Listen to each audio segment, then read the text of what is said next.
Leonardo Sakamoto, que nos acompanha hoje aqui no estúdio, atua no combate ao trabalho escravo há mais de 2 décadas e está à frente da Repórter Brasil, que é uma das principais organizações de combate ao trabalho escravo contemporâneo no país. Em janeiro, ele lançou Escravidão Contemporânea, esse livro que eu estou segurando aqui, que eu já mostro, que reúne artigos de autoridades mundiais nesse assunto. Para quem ainda duvide da necessidade de falar sobre trabalho escravo nos dias de hoje, dados da Organização Internacional do Trabalho apontam que em 2017, cerca de 40 milhões de pessoas estavam em situação análoga à escravidão em todo o mundo, que é muito impactante. É muito interessante que no livro você busca mostrar que o trabalho escravo é um instrumento do capitalismo. Então, é uma ferramenta que empreendimentos utilizam para conseguir mais lucro. É isso? Explica um pouco para a gente. É isso.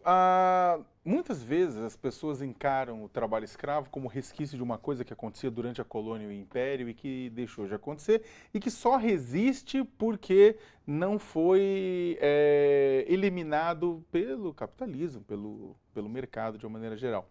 Na verdade, trabalho escravo, isso não vem da minha cabeça, isso aí há toda uma reflexão, toda uma pesquisa internacional sobre isso. Ele é um instrumento utilizado por determinados empreendimentos econômicos no intuito de praticar concorrência desleal, praticar dumping social, ou seja, cortar custos para concorrer, custos sociais para concorrer de forma desleal, numa economia extremamente globalizada. Então, o que acontece? Utiliza esse trabalho escravo para competir melhor ou para juntar lucro e não porque você é ruim ou porque você quer fazer o outro sofrer ou qualquer coisa desse tipo, né?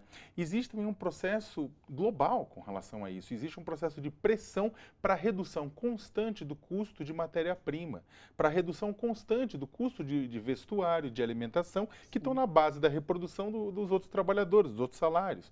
Então, o que acontece? Determinados setores, eles são pressionados no mundo inteiro para baixarem custos, não importa como. Esse não importa como, muitas vezes, é reduzindo as proteções sociais trabalhistas, reduzindo o nível de dignidade que o trabalhador tem acesso, tem direito, e aí incorrendo no trabalho escravo. Foi em 1995 que o Brasil admitiu que tinha, né? Diante da ONU foi. E daí o Brasil começou, então, a investir em fiscalização, em formas de combater esse trabalho análogo à escravidão. Parece que aquele passado de combate se foi de fato, e o que a gente vê agora é uma institucionalização desse trabalho análogo à escravidão. A gente pode falar nisso? Eu não necessariamente... há sim há problemas, mas também há conquistas, digamos, né? O Brasil começou em 95 a combater trabalho escravo baseado em grupos de fiscalização móvel que atendiam diretamente ao Ministério do Trabalho, hoje ao Ministério da Economia, verificando denúncias e resgatando pessoas. Desde então foram 54 mil resgatados pelo poder público. Quando digo poder público, auditores fiscais do trabalho, procuradores do trabalho da República, policiais federais, rodoviários federais, civis, militares, defensores públicos, esse pessoal. O que acontece? Ao longo dos anos, o número de trabalhadores resgatados, o número de empreendimentos onde houve fiscalização, subiram e desceram de acordo com a atuação dessas equipes. Quanto mais fiscalização, mais você retira trabalhadores. O governo Fernando Henrique teve o mérito de reconhecer, o governo Lula elevou isso, o potencial de resgate, o governo Dilma e o governo Temer mantiveram, apesar do governo Temer tentar colocar água no chope, e por incrível que pareça, no governo Bolsonaro, apesar das críticas do próprio presidente ao combate ao trabalho escravo, o combate ao trabalho escravo vem ocorrendo e continua acontecendo.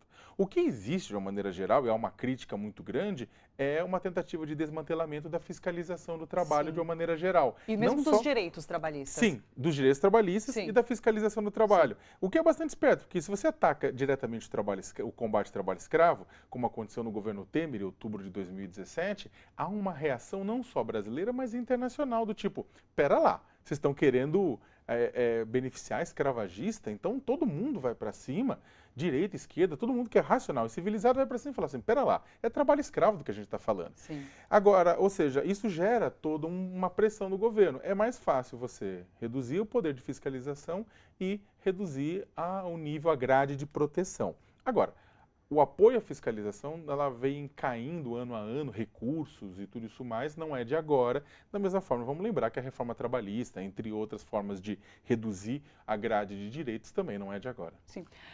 Como que especialistas que estudam essa escravidão contemporânea veem esses trabalhos, por exemplo, de entregadores de comida, por exemplo, desses serviços de delivery.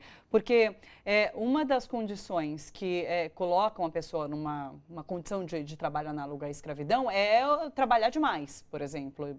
Essas pessoas trabalham muito e sem, muitas vezes, qualquer vínculo. Na verdade, a justiça reconheceu que não tem vínculo de fato, né? Começou a reconhecer, na verdade, tipo, ainda vai ter uma estrada meio longa pela frente. Mas como vocês veem isso? Então, há uma discussão muito grande, as pessoas me perguntam, mas há trabalho escravo ou não no trabalho de aplicativos? Acho que primeiro é importante falar o que é trabalho escravo no Brasil.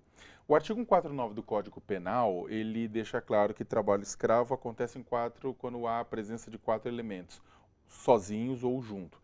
Primeiro é o trabalho forçado, que grosso modo é cerceamento da liberdade de se desligar do patrão. Aí você acaba preso por isolamento geográfico, por retenção de documento, por fraude, por ameaças físicas, psicológicas, espancamentos.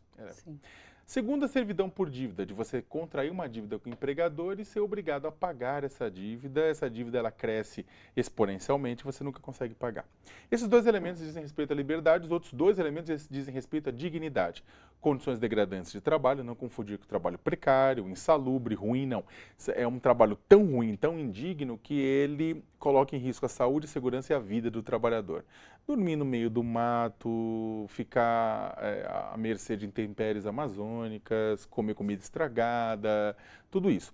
E jornada exaustiva, que é trabalhar tanto, de forma tão intensa, que também você coloca em risco a saúde, sua segurança e sua vida. E um exemplo claro disso é, por exemplo, cortadores de cana, que são obrigados a trabalhar tanto, que acabam morrendo durante o corte, né, como aconteceu no estado de São Paulo tantas e tantas vezes. Dito isso, o que acontece? É possível isso aplicar aos aplicativos? Em determinado modo mas o que a gente não encontrou ainda no Brasil casos que satisfizessem esses 4 elementos do artigo 149. O que não significa que não é uma forma terrível de exploração. Talvez a gente evolua a discussão, essa forma de aplicativo, e talvez evolua a discussão para passar a considerar determinados casos como esse como análogo de escravo, mas até agora não houve nenhum caso que fosse